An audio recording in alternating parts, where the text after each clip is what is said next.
sometimes na hindi na follow through ang project kasi may hindi nakita or may stuff na hindi ma-control, so hindi nag-forward ang project. So hindi din siya maganda.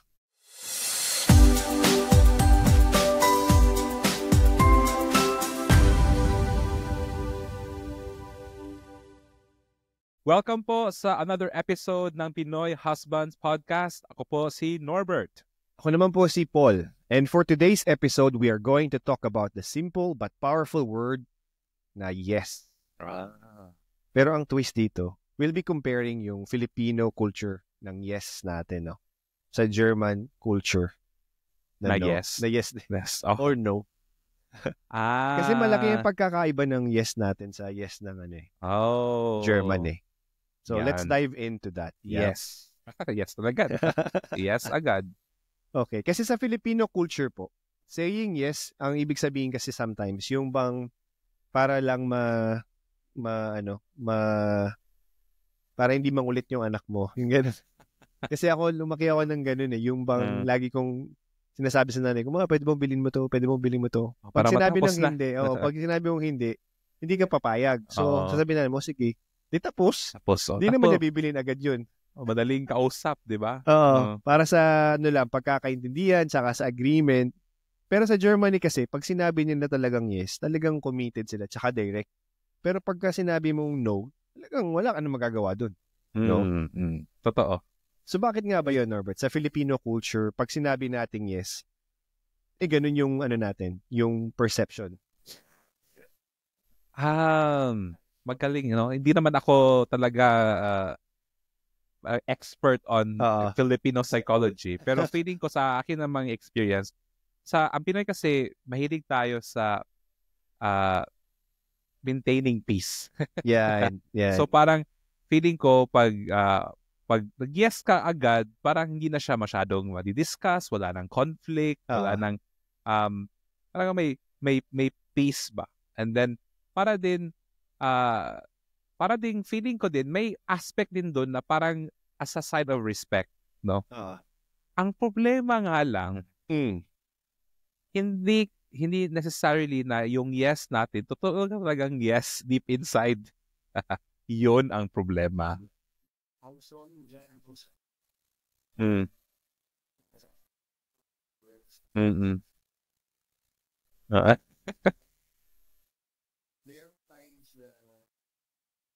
Magtatanong yung nanay ko pag kumakain kami, gusto mo pa ba ng extra rice, ganun. Kaya ako laging yes lang. Yes, okay. Tapos sabi sa akin ng mother-in-law ko, but you can say no. Ganun, no? I will not get offended. Pero ako, ayoko naman i-offend siya. Kaya pag nag-offer siya, nag-yes lang ako lagi. Totoo yan. May similar ako dyan. Talagang appear tayo dyan. Kasi yung father-in-law ko naman, nag-offer ng beer, di ba? Hindi naman talaga ako umiinom. So, nung bagong salta, bagong customary kasi sa kanilang magbigay ng it's a part of their culture.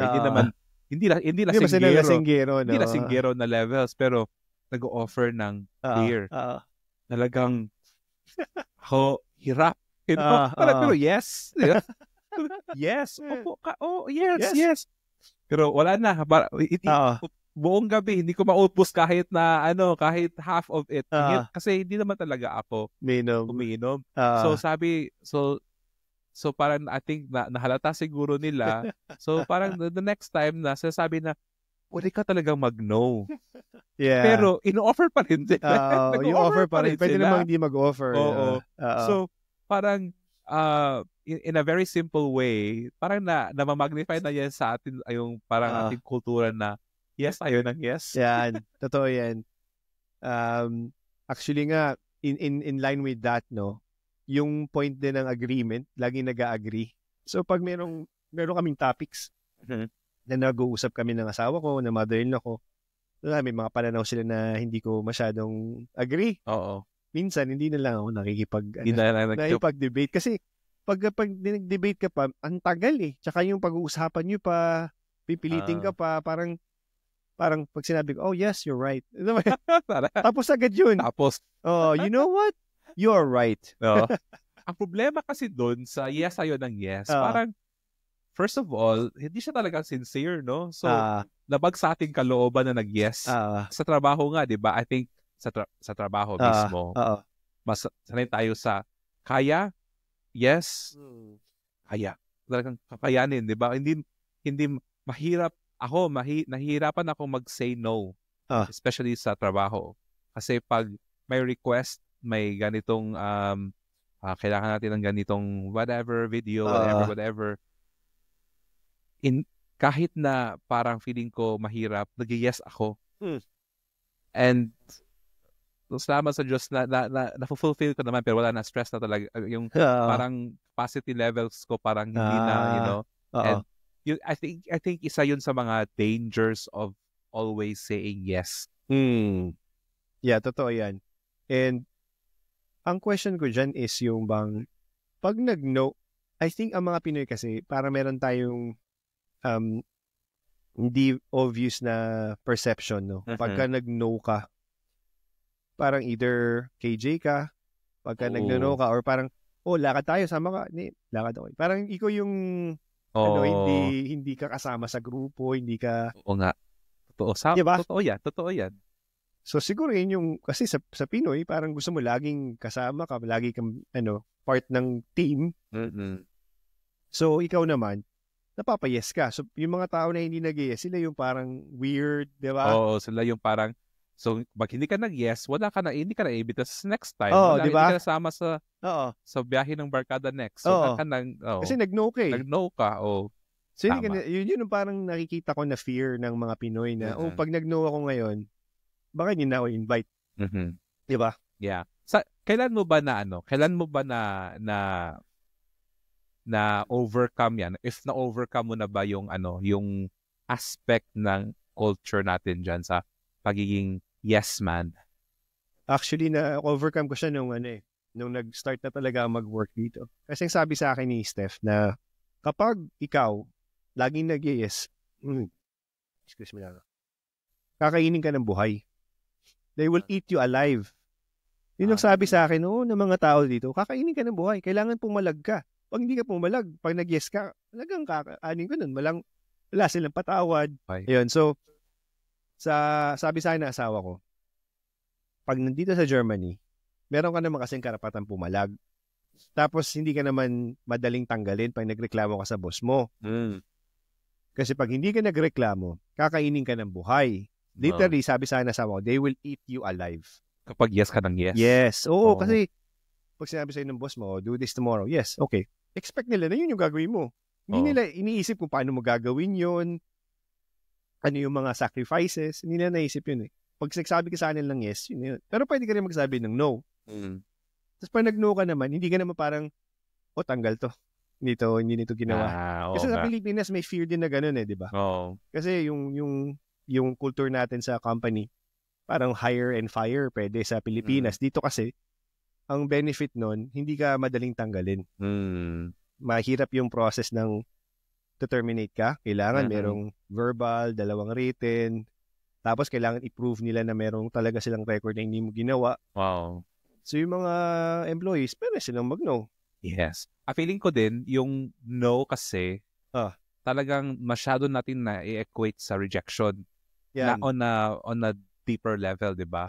Parang pag nag-no ka, parang iisipin mo na baka hindi na ako bigyan ng trabaho nito or baka hindi niya ako gusto or parang may talagang fear lang ba na nire-reject ka or baka hindi ka ma-promote kasi hindi nagagalangan sa'yo kasi nag-no ka. Wala kang capacity. So, nire-reflect talaga siya ng parang negative yung dating, which is hindi naman siya totoo.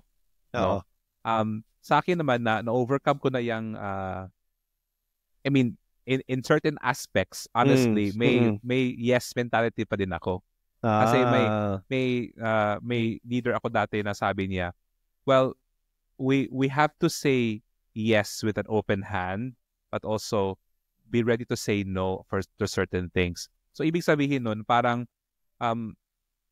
hindi mo siya i-dismiss agad na no, but hindi mo siya pwede din, hindi ka din pwede mag-yes ng yes. Kailangan mo talagang yes, pero parang i-evaluate mo muna. Parang yes, but, gano'n. Yes, but, parang gano'n. So, doon ako nagsimula na parang okay. So, para sa akin, better step na yun sa talagang yes lang, di ba? So, may, okay, yes, but, so may ganun. Para may filtering process na.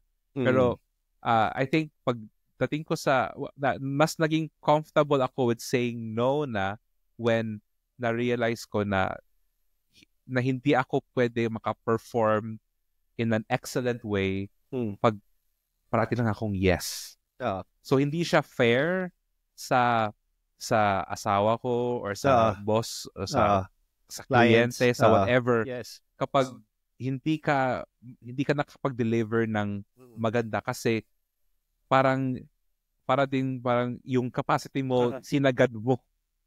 So yun ang doon ko na realize na yung no pala is a magical word.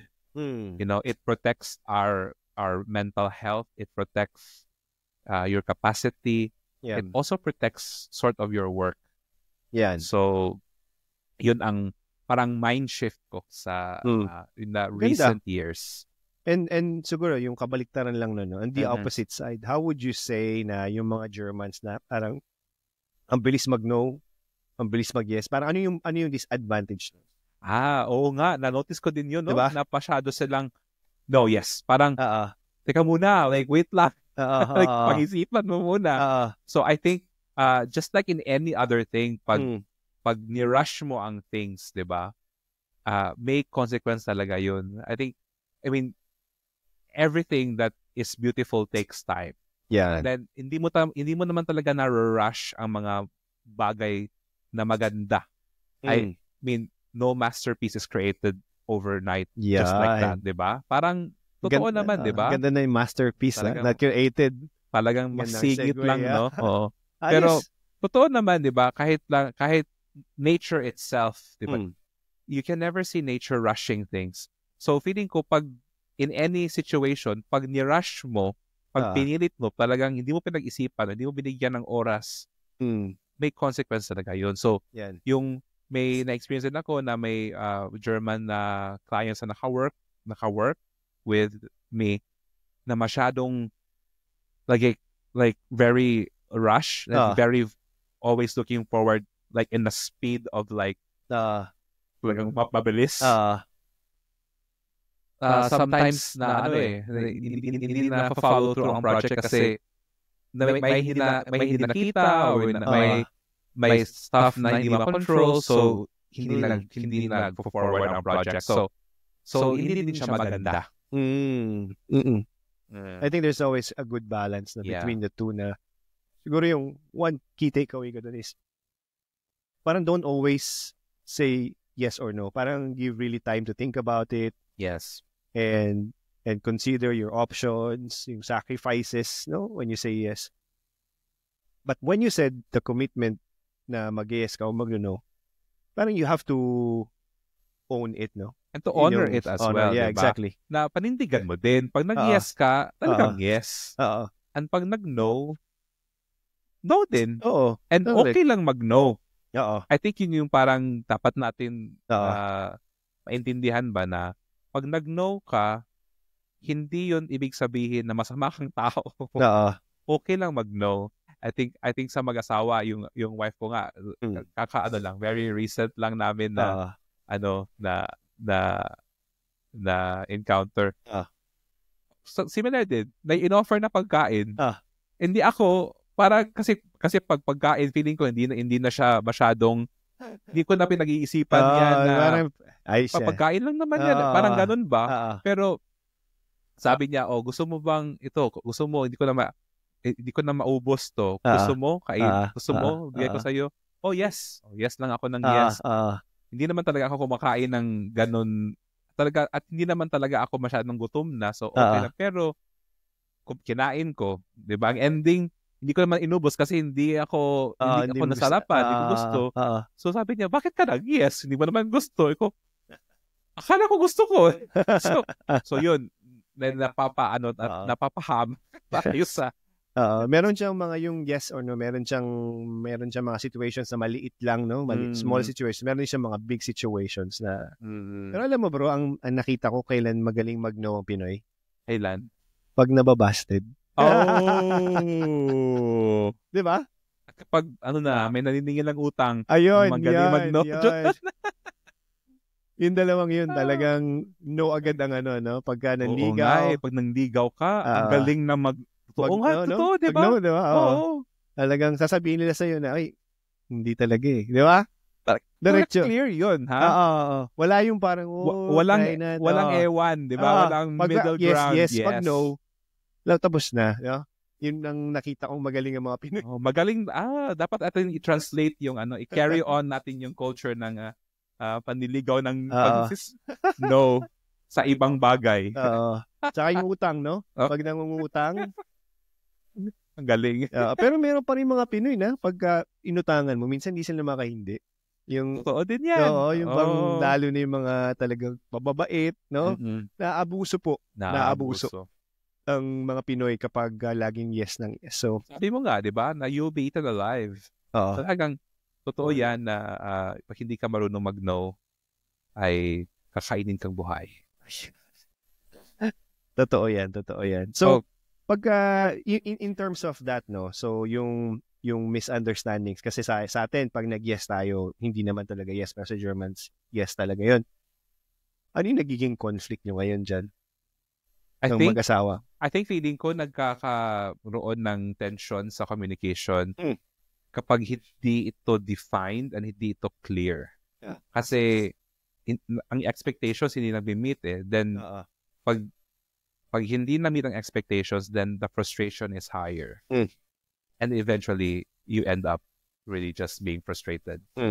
And hindi yun maganda. Kasi I feel ko yung pinaka masamang epekto nun is iisipin ng wife mo na hindi ka sincere or hindi ka truthful, kumbaga. And sometimes nga sasabihin ng wife ko na hindi ko na alam minsan kung yung yes mo ba ay talagang yes. Yan. So nako-confuse na din siya. I-relate ako dyan. Di ba? So sabi ko, so feeling ko, hindi siya issue, pero issue talaga siya. Actually, minsan nga yung kunwari, ngayong umaga lang, no? So, nabi ko kagabi kay Seth, bago ko umalis, hugasan ko yung mga, yung kaldero. Hindi ko nahugasan. Nakalimutan ko. Pero, para sa akin, hugasan ko pa rin naman siya pag-uwi. Oo. Kaso, parang, yun nga yung sinabi ko, bago ko umalis, hugasan ko. Hindi ko nahugasan. So, parang pababa na kami. Sabi niya, Paul, sabi mo hugasan mo yung kaldero, hindi mo yung hugasan. Ganun ba? Ayaw nga, sorry. Parang for me talaga, nawala lang sa isip ko. Pero hindi naman ibig sabihin na hindi ko nagagawin. Kaso nga lang yung bang words na very, parang minsan sa ating Pinoy, in passing lang na, sige, gagawin ko yung bukas ng umaga. Sa kanila, parang na yun, talagang sinabi mo. Yeah. Sinabi mo, panindigan mo. Ganun. Parang talaga, nakasulat na sa bato yun. So yun lang po. Yun ang feeling ko dapat nating trabahuin na ako din naman, guilty naman ako dyan na sometimes pag sinabi kong yes, talaga I mean yes, pero hindi sabihin na gagawin ko ngayon. Yun ang problema dun eh. I think sa problema ng mag-asawa. Parang yung pag-asawa, ang nakita ko na maraming joke nun na yung pag yung asawa mo daw, sinabi, pwede mo bang dalhin yung ladder, bigyan mo sa akin, yung asawa lang, yes. Pero hindi nangangahulugan na tatayo na siya, tapos kukunin agad. Yung asawa, expectation na asawa mo, bibitawan mo lahat ng gagawin mo, tapos kukunin mo yun. Mayroon ganun. Totoo. Guilty as charged. So yun din yung parang funny part na totoo na existing sa buhay mag-asawa. Yung bang communication in terms of expectations. Yes. And grabe, no? Grabe ang impact ng yes na word. Talaga, grabe. Isang word lang yun, pero merong malaking factor. Malaki. So I always naman tell my wife na hindi pwedeng gawing excuse talaga ang culture all the time. I-explain na ganito ang kinalakihan, intindihin, pero hindi siya pwedeng gawing excuse na ganit parati na lang ganyan. Kasi kasi ganito, kasi ganyan sa amin. Hindi pwede 'yon. Kasi talagang hindi mag-work kasi wala namang taong the same talaga yung kinalakihan, di ba? Correct, yes. So we need to really find a way to navigate and, also compromise and serve each other better. Yeah. Alam mo, ang napapansin ko lang dyan na I think yung other side na issue na nakikita ko is yung pag yung asawa ko nagno-no sa akin, nahihirapan ako minsan mag-adjust. Oo nga. Pansin mo yun? Yung bang sabi, hey, Steph, can you help me with this one? No. Parang mabilis na no, Hindi mo lang pinag-isipan, Yes, ako, i-ano ko siya. Parang ni-negotiate. Yeah, come on, do it. No. Yung gano'n. Tsaka parang firm. So parang hirap ako dun minsan na siguro hindi ako nasanay sa yung ganong culture na ikaw yung asawa. Pero parang siguro sa ano ko lang, parang sa background ko lang, pag anong kinalakihan ko, yung ganyan, na dapat yung asawa mo lahat yung yes sa'yo. Pero hindi naman talaga yun. Yeah. So yun na nakita kong, na-experience ko na, pag yung asawa ko nagno-no sa akin, na, sakit din. Yun. So, I think, it's fair to say na kung anong effect ng yes, ano nilang effect sa no. So yun nga, kailangan tayong mag-usap at kailangan talagang intindihin at huwag masyadong dibdibin, di ba? I think yun yung parang, yung dyan, yung key to me is really to become unoffendable. Parang hindi mo kailangan, kung nag-no, hindi ibig sabihin na never or hindi ibig sabihin talaga na gusto ka niyang saktan. No lang yun. Parang hindi na siguro hindi available, hindi niya kaya, or busy. Wag masyadong dibdibin. Ang nakikita kong compromise between the yes and the no is yung negotiation. Parang pag nag-no yung asawa mo, you try to negotiate. Bakit? Ganyan. Ano bang problema? Bakit importante to? Ganun. Yes. Ganun din naman sa yes. Pagka nag-yes ka kagad, pwede mo rin negotiate yun. Yeah, sabi mo, yes, but, ganun, di ba? No? Para at least nakita mo yung commitment, pero nakita mo yung boundaries. Yes. Ng commitment mo. Ang ganda nun. May boundaries. Yeah. Ayan. Wow. Okay, mga Pinoy husbands. Ano ba ang ating challenge, ating episode na ito? Ano ba ang challenge natin? May challenge ako. Sige. Ang challenge ko dito, mga Pinoy husbands, is mag-isip kayo ng mga at least 3 bagay lang na 3 bagay na para sa'yo, madaling mag-say no. Na para hindi give yourself permission to say no. Yan. To at least 3 things na parang feeling mo hindi mo gusto. Practice mo lang yan. Kunwari lang yung, for example, pagkain. Hindi mo necessarily na kailangan yes, natanggap ka lang ng kainin mo, whatever. Kung ayaw mo, talagang mag-no. Okay lang. Diba? Oo, totoo yan. So, 3 bagay lang, I think, na mag-no. Kailangan mong practice yung no. I-practice lang. Kasi, kailangan mo, i-train yung mind mo na okay lang mag-no. Hindi lang nangangahulugan sa asawa, no? Baka lagi sa asawa kayo mag-no. Sa lahat ng bagay, ha? Sa lahat ng bagay. Lalo na sa nanay mo, yan. Sa boss mo. Yes, sa trabaho. Kapatid. Sa trabaho. Yes, sa lahat. Trabaho. Yan. Parang may boundaries ka na isa-set. Oo. Kunwari, may parang invitation, di ba? Na pumunta sa somewhere. Hindi naman pwedeng yes ka lang ng yes. Huwag mo nang paasahin yung mga tao na mag-yes ka tapos mag-no ka ng, hindi na pwede yun. Kailangan paano yung yes mo? May boundaries na. And magandang imparting din yung sabi ni Jesus, di ba? Na let your yes be yes and no be no. Yes. No?